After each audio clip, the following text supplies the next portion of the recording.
দাদু, তুমি নাকি কুস্তি করবে এক পালোয়ানের সঙ্গে? তুই কি করে জানলি? আমি কেন, সারা নগর জানে। আমি তো সেখান থেকেই শুনলাম। কি বলছে রে লোকে? নিশ্চয়ই আমাকে নিয়ে হাসাহাসি করছে। তা একটু করেছ বটে, তবে সবাই চাইছে তুমি জিতে কৃষ্ণনগরের সম্মানটা রক্ষা করো। কিন্তু তুমি পারবে কি করে? ওই পালোয়ানের চেহারাটা তো পাহাড়ের মতো। ওরে, চেহারা থাকলেই কি জেতা যায়? প্রকৃতি কি মানুষকে মস্তিষ্ক দেয়নি রে? তার তবে কাজটা কি? দাদু, তুমি কিন্তু আবার লড়াই করতে যেও না। পালোয়ানকে কিন্তু সামনাসামনি পটকানো খুব সহজ হবে না। তা জানি, কিন্তু বুদ্ধিং যস্য বলং তস্য।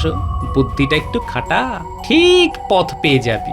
বাহ, চমৎকার একটা যুক্তি দিলে। দড়না টেনেই কেউ যদি মাঝি হয়ে যায় তবে তো নৌকোয় কেউ উঠবে। বুঝেছি, খাট হয়েছে বাবা। এই ভুল আর করবো না, কথা দিলাম।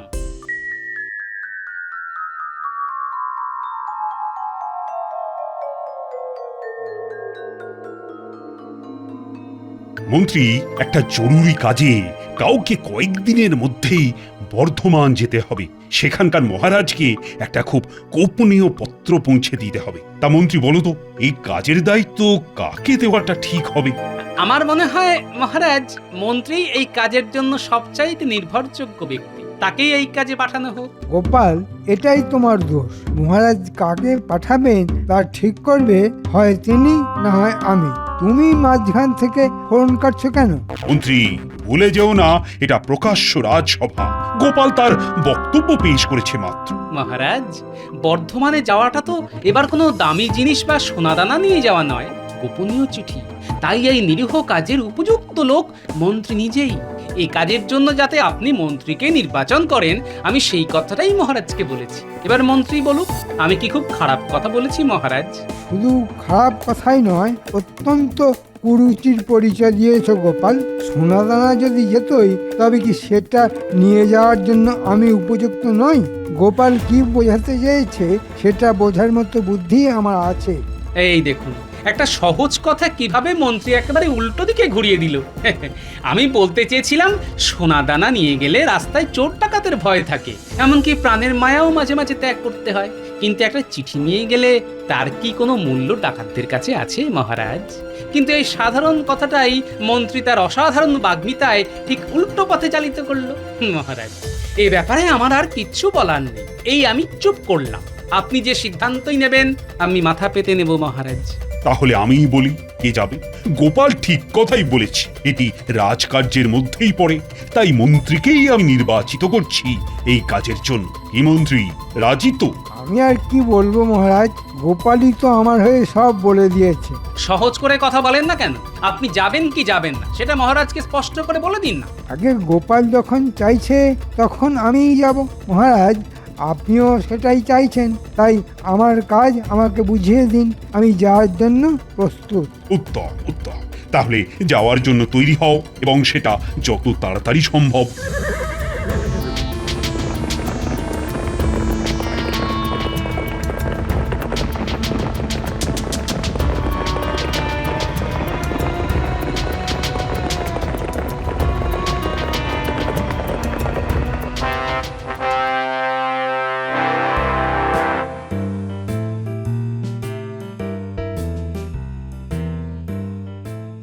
বাহ বাহ বাহ বাহ বাহ বাহ, কি চমৎকার চেহারা! তোমরা সবাই দেখো, দেখো, এই না হলে পালোয়ান। খুব খুশি হলাম তোমার খেলা দেখে, খুব খুশি। মহারাজকে খুশি করতে পেরে আমার জীবন ধন্য হয়ে গেল। তা তুমি তো কুস্তি করো? আগে হ্যাঁ মহারাজ, 10 রাজ্য ঘুরে অনেক পালোয়ানের সঙ্গে কুস্তি করেছি, কিন্তু আমার কাছে কেউ দাঁড়াতেই পারেনি। সবাইকে কাত করেছি। এখন খুঁজে দেখছি আর কেউ বাকি আছে কিনা। মহারাজের জয় হোক। আমাদের মহারাজ আপনাকে এই গোপনীয় পত্র দিয়েছেন, সেটা দিতেই আমার এখানে আগমন। আপনি উত্তর দিলেই আমি আবার ফিরে যাব। দাও, পত্রটা দাও। ততক্ষণে তুমি এই পালোয়ানের শরীরটা দেখো। হ্যাঁ, যেন মন্দিরের দেওয়ালে আঁকা মূর্তি। পালোয়ান, ইনি কৃষ্ণনগরের মন্ত্রী। ওনাকে খেলা দেখাও, দেখাও দেখাও। বাহ বাহ, কি সুন্দর তোমার শরীর। মহারাজ ঠিকই বলেছেন, এই শরীর যেন মন্দিরের ভাস্কর্য। তা তুমি কি কুস্তি লড়ো? আরে ওর মুশকিলটা হলো 10 রাজ্যের কেউই ওর সঙ্গে কুস্তিতে পেরে ওঠেনি। তাই ও আর কেউ বাকি আছে কিনা তাই খোঁজ করছে। তা তুমি জানো এমন কোনো পালোয়ান আছে কিনা যে ওর সঙ্গে লড়তে পারে? হ্যাঁ, একজন আছে, সে নিজেকে মস্ত পালোয়ান মনে করে। মহারাজ, তার নাম হয়তো শুনেছেন। কে বলতো? আমি চিনি এমন কোনো পালোয়ানের নাম তো মনে পড়ছে না। না, আগে তার নাম গোপাল ভাঁড়।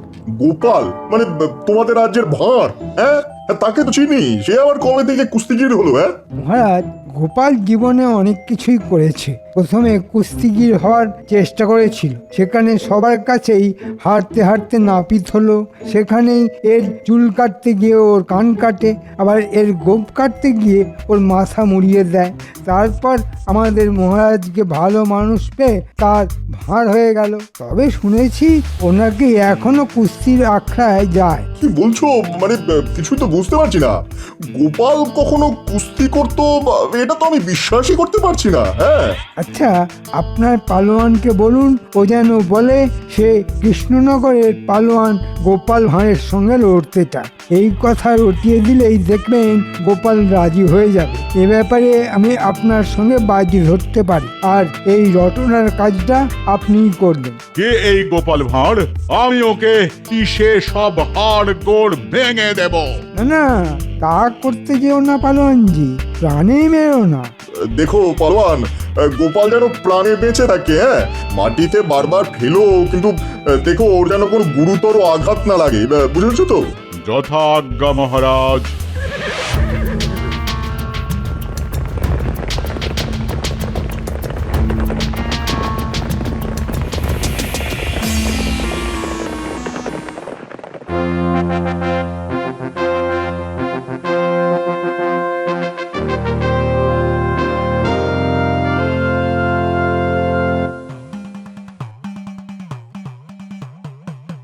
মন্ত্রী, এই কাকে নিয়ে এসেছো? এরকম চেহারা তো সচরাচর দেখা যায় না। এ কি পালোয়ান? কুস্তি করে? আগে হ্যাঁ মহারাজ, এর শরীরের পেশি দেখলে মন ভালো হয়ে যাবে, দেখবেন নাকি? নিশ্চয়ই মন্ত্রী, দেখবো। পালোয়ান, দেখাও তো তোমার এই সুগঠিত পেশির খেলা। এই দেখুন আমার শরীর কেমন কথা বলে। বাহ বাহ বাহ বাহ, এ কি শরীর নাকি পাহাড়! আহাহাহা, সবার শরীর যদি এমনটা হতো। মহারাজ, আপনি প্রীত হয়েছেন শুনে আমি ধন্য হয়ে গেলাম। তা তোমার এখানে আগমনের কারণ?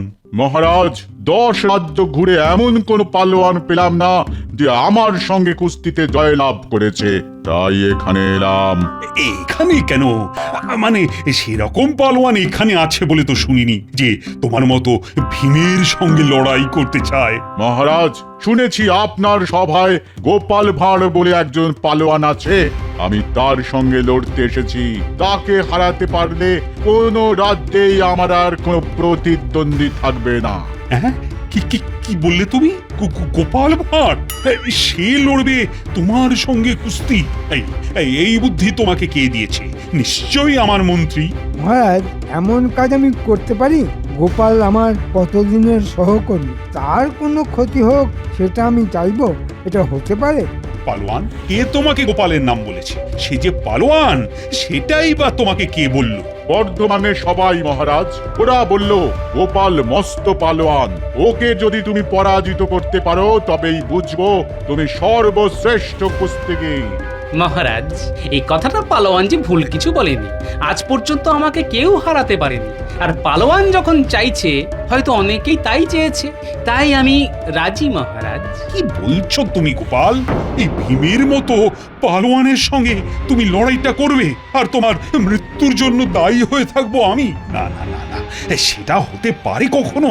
মহারাজ, এই লড়াইয়ের সঙ্গে আমাদের রাজ্যের সম্মান জড়িয়ে আছে। গোপাল যদি পরাজয়ের কথা চিন্তা করে পিছিয়ে যায় তবে তা খুবই অসম্মানের হবে। আমার মনে হয় গোপালের রাজি হয়ে যাওয়া উচিত। তুমি তো বলেই খালাস, কিন্তু এই ভীম বাহাদুরের সঙ্গে কুস্তি লড়তে গিয়ে যদি গোপালের প্রাণ সংশয় হয়, তার দায়িত্বটা বা দায়টা কে নেবে? হ্যাঁ, না মহারাজ, আমি কুস্তিগীর, খুনি নই।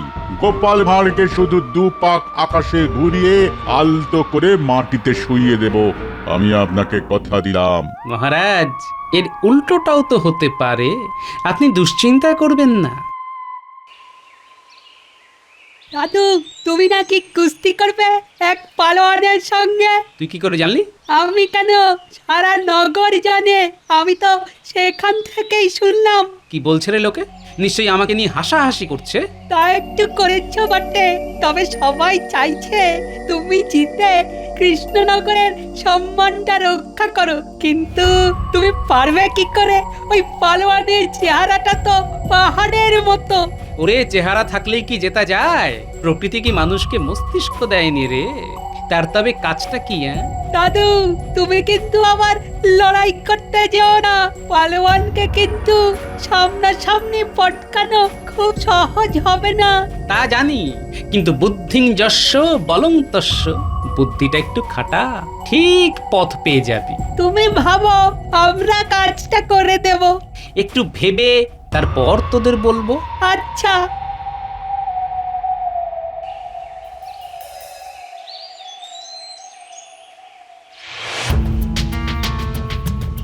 এবার গোপালকে কে বাঁচায় দেখি। ওর হাড় বার করে পালোয়ান শাহী কাবাব বানাবে বলে শুনলাম। দারুণ খেতে হবে কিন্তু। তোরা সবাইকে বলে দিয়েছিস তো? বলবি যে গোপালই এই কুস্তিগিরকে লড়াই করতে আমন্ত্রণ করেছিল। এই কুস্তিগির 10 রাজ্যের যত পালোয়ান আছে তাদের পরাজিত করে এখানে এসেছে গোপালের সঙ্গে লড়বে বলে। সে কথা জানতে আর কারো বাকি নেই, সবাই জানে। লোকে তো বলা বলি করছে এবার গোপালের পঙ্গু হওয়ার দিন এসে গেছে। এ কথাও বলছে যে গোপাল নাকি বাকি জীবনটা বিছানাতেই কাটিয়ে দেবে। ভালোই হবে, ওর বুদ্ধি আর মহারাজের কোনো কাজে লাগবে না। বেটা লজ্জায় আর কথাই বলতে পারবে না, বোবা হয়ে যাবে। আর মহারাজকে বুদ্ধি দিয়ে আমি বড়লোক হয়ে যাব।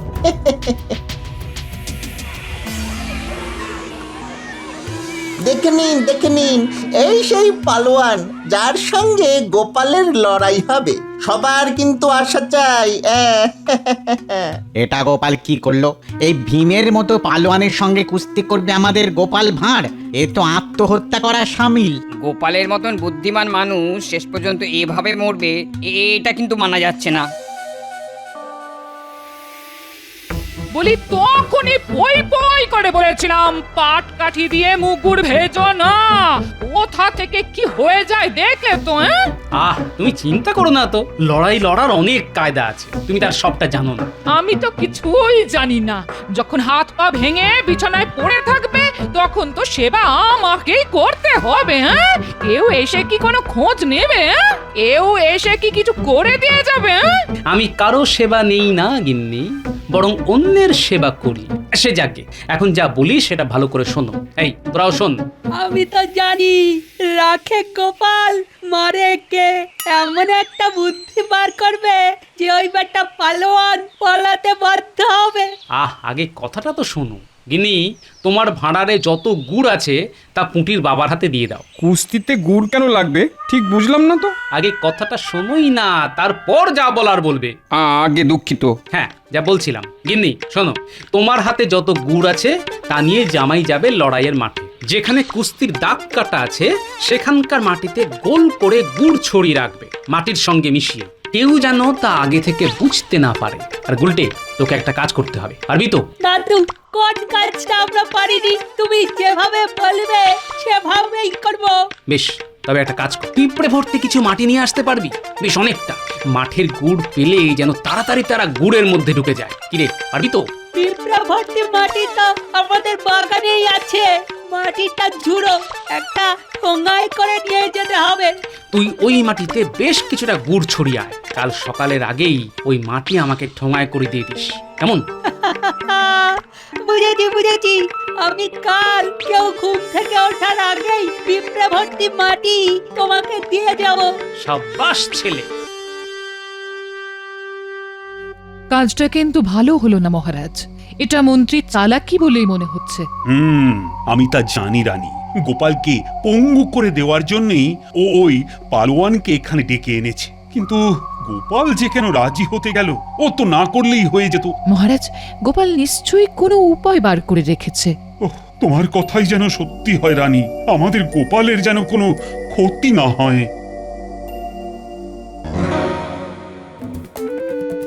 এসে গেছি, হাতে গুড় নিয়ে। ধারে কাছে কেউ নেই, এবারে গুড় ছড়িয়ে দিতে হবে।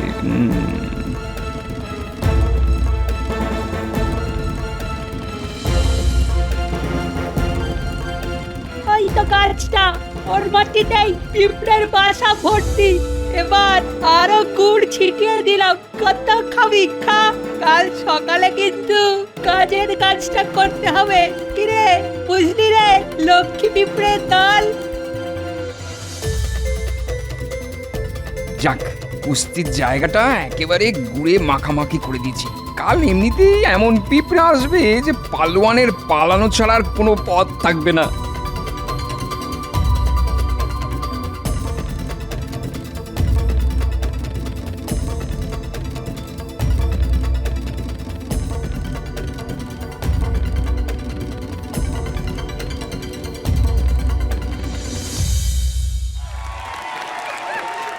রানী, ও রানী, আমার খুব কষ্ট হচ্ছে গোপালের জন্য। আমি তো প্রার্থনা করেই যাচ্ছি যেন গোপালের জয় হয়। কি করে সম্ভব সেটাই তো বুঝতে পারছি না। তুমি বুঝেছো?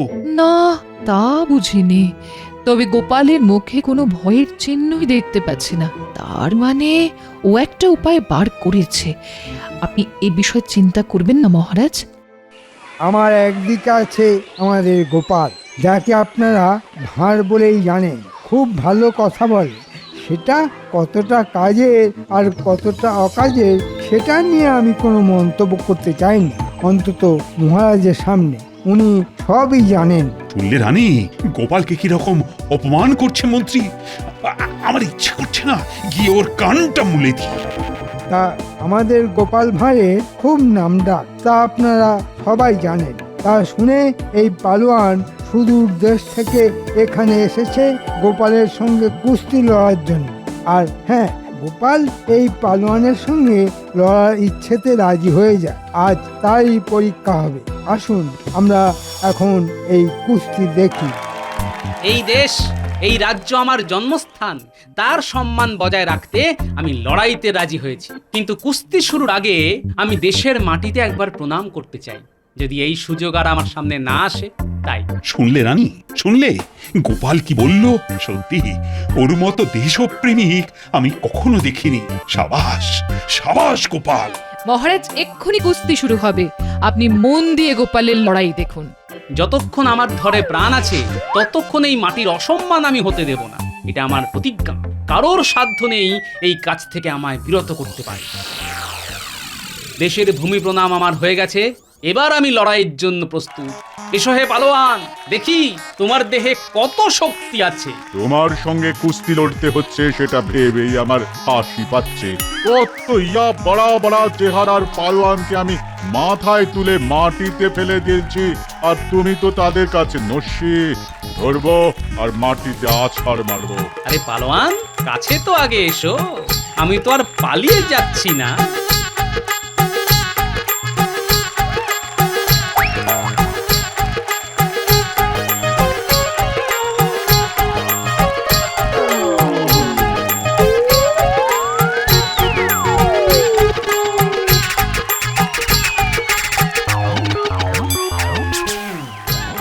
মরে গেলাম, মরে গেলাম, বাপরে বাপরে, এত পিঁপড়ে করতে গেল।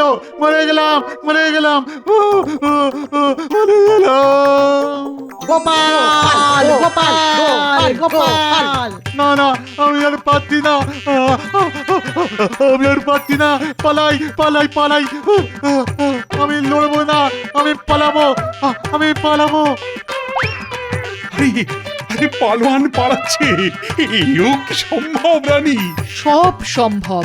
গোপালের পক্ষে কোনো কিছুই অসাধ্য নয় মহারাজ। আমার সঙ্গে লড়াই করতে গিয়ে ভয় পেয়ে পালোয়ান মাঠ ছেড়েই পালালো। মহারাজ, তাহলে এই লড়াইতে কে জিতলো? এ আবার তুমি জিতেছো। আর শুধু তাই নয়, তুমি কৃষ্ণনগরের সম্মান রেখেছো। জয় জয় গোপালের জয়, জয় গোপালের জয়। জয় জয় গোপালের জয়। আরে ও পালোয়ান, কি আশ্চর্য, তুমি তুমি মাঠ ছেড়ে পালালে কেন? এখন আমি মুখ দেখাবো কেমন করে? মাথা খারাপ, পিঁপড়ের সঙ্গে লড়বো কেমন করে? আরে আমি তো সেটাই বলছি, গোপাল তোমার সামনেই একটা পিঁপড়ের মতো, আর ওর ভয়ে তুমি মাঠ থেকে পালিয়ে এলে, এই তোমার সাহস? ছি ছি ছি। ওসব বড় বড় কথা আমাকে বলে লাভ নেই। পিঁপড়ের কামড় আমি খেতে পারবো না। তুমি একটা হতচ্ছাড়া, আমাকে পিঁপড়ের কামড় খাওয়ালে? তুমি আমার বুকে এসো গোপাল। এই অসম্ভব ব্যাপারটা কি করে ঘটালে তা আমি কিন্তু এখনো বুঝতে পারিনি। আমি পেরেছি, আর এই জন্যেই গোপালকে রক্ষা কারো পক্ষে সম্ভব নয়।